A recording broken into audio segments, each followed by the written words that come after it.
Alright, I don't know if you guys have been watching the World Series at all, or just catching the highlights, but there's some pretty interesting spots last night, and this video kind of made itself. I thought it'd be educational, just to kind of walk through some of his decision making.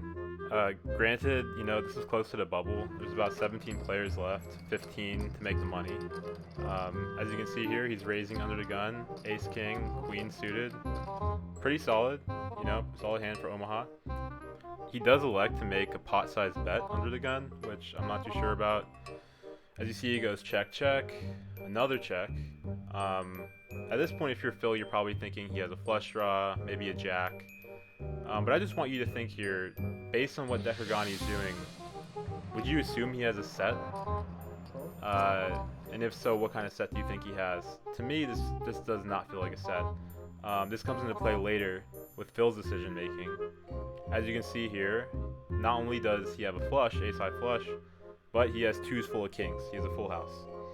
You gotta imagine he feels pretty confident. He's only putting a small bet, you know, 50K, which is severely undersized for this scenario. Granted, I think he's just trying to control the pot.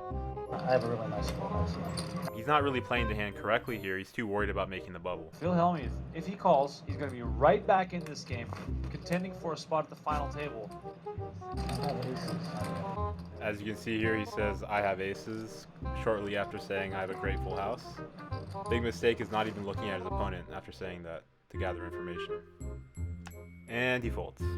I think everyone's screaming at their TV at this point. I feel like it had to be a bad roll. It was, Phil.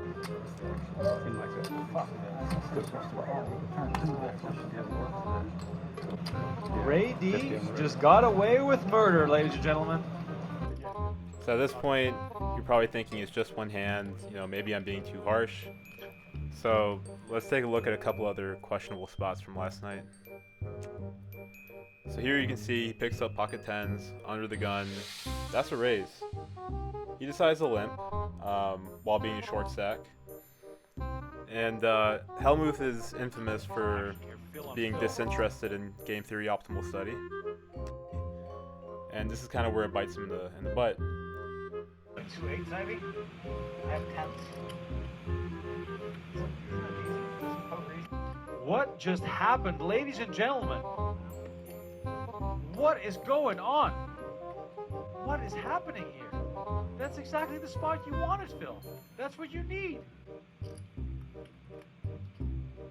Why? I don't understand. Give it to me, Sam.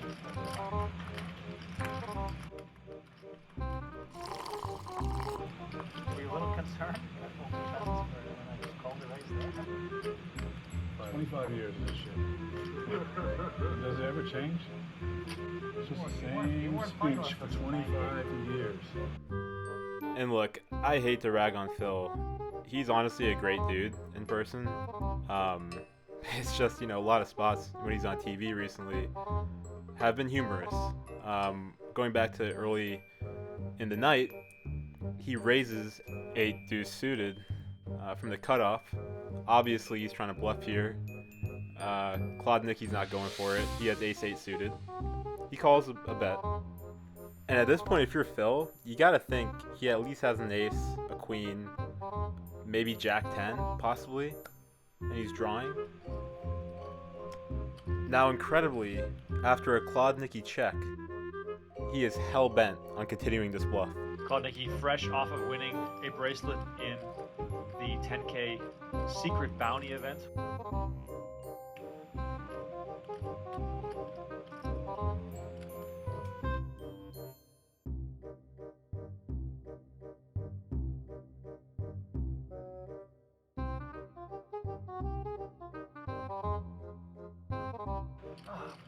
If you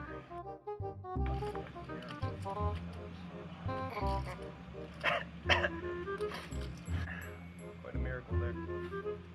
That's what you get when you open the 8 deuce suited. I mean, you're not playing against amateurs. These are some of the best players in the world. And yeah, this kind of started the downward spiral for him last night. You know, he was pretty tilted after that loss and decides again to raise 10-8 off. Why not? The greatest tournament player of all time. Huh?